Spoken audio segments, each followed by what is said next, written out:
Joe Biden is sending warplanes to support Zaporizhia's plan, and U.S. Army is ready to attack Kremlin if Zelensky says yes. President Joe Biden told G7 leaders that Washington will support providing advanced warplanes, including F-16s, to Ukraine and will back efforts to train Kyiv's pilots, senior White House officials said on Friday.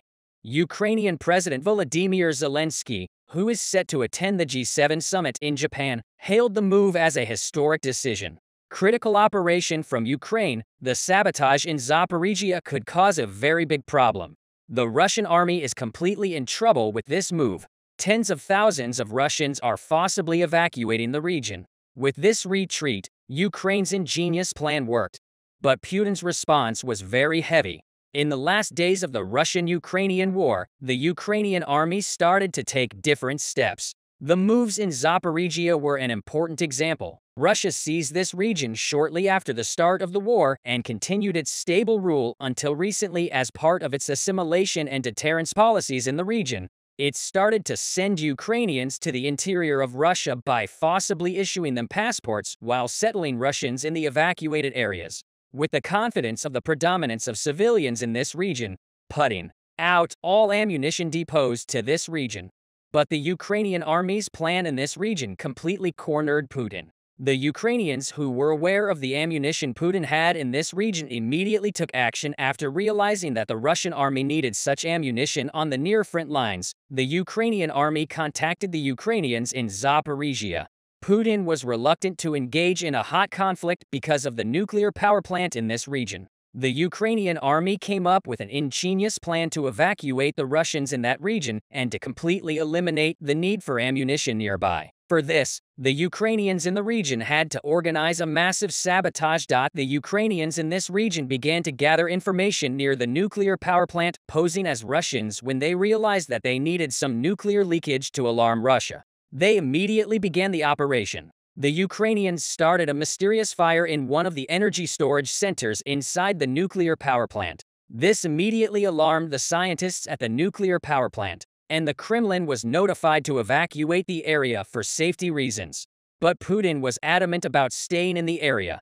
He delayed the evacuation of the area, keeping the people of Zaporizhia in the dark. At the same time, the Ukrainian army launched an operation in the region, leaving the governor in control of the region at a loss as to what to do. He sent a message to the Kremlin again, but the response he received stunned the whole world. The Ukrainian army started to attack near the nuclear power plant. The aim of the small-scale attacks was to create Russians who were afraid of a nuclear explosion and a second Chernobyl. In this area, the Ukrainian army has been quite successful. When the governor became worried about the future of the people in this region, he mobilized all the means at his disposal and began to evacuate the Russians immediately. The Ukrainians in the area were left to their fate. So Ukraine's plan worked exactly right. The Ukrainian army moved towards the ammunition depots they had identified in preparation for the operation before the confusion became clear. Ukrainian soldiers prepared ammunition trucks in nearby location and started to transport all the ammunition in this area to be transferred to their own inventory. But at this very moment, the governor of Zaporizhia received a stern warning from the Kremlin, and the Russian army was ordered to return to its duties to protect both the ammunition depot and the nuclear reactors. The Ukrainian army, learning about this through the radios, made an ingenious move, and thanks to this, the Russian army would suffer its heaviest defeat in Zaporizhia. The Ukrainian army learned through satellite images that a large group of Russian troops were heading towards Zaporizhia. In addition to the ammunition it could carry, the Ukrainian army deployed directors to nearby airports in order to provide a reinforcement to this region. This move was recorded as the move that would enable Ukraine to win the war. When the Russian soldiers arrived at the ammunition depot, they found that it had been completely loaded. This caused a lot of anger, especially in the Kremlin, and the order from the top commanders to go on the offensive made things even more complicated. The Ukrainian army waited on the road to the nuclear power plant in Zaporizhia.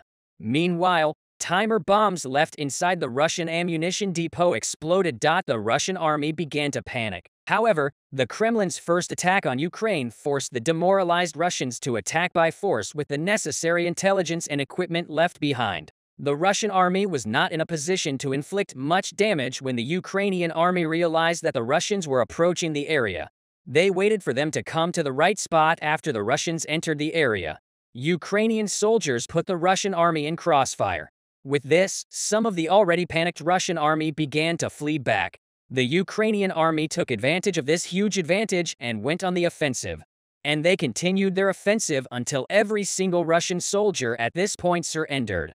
While the Russian army was retreating and the Ukrainian side was about to be put in a difficult situation by calling for help in this region, the drones that Ukraine had at the nearby airport were mobilized towards this region, and the Russian troops coming towards the area were intimidated by the bombardment. The Ukrainian army, with the damage it had inflicted and the ammunition it had stockpiled, moved back towards Ukraine. The cost of this event was very heavy for Russia.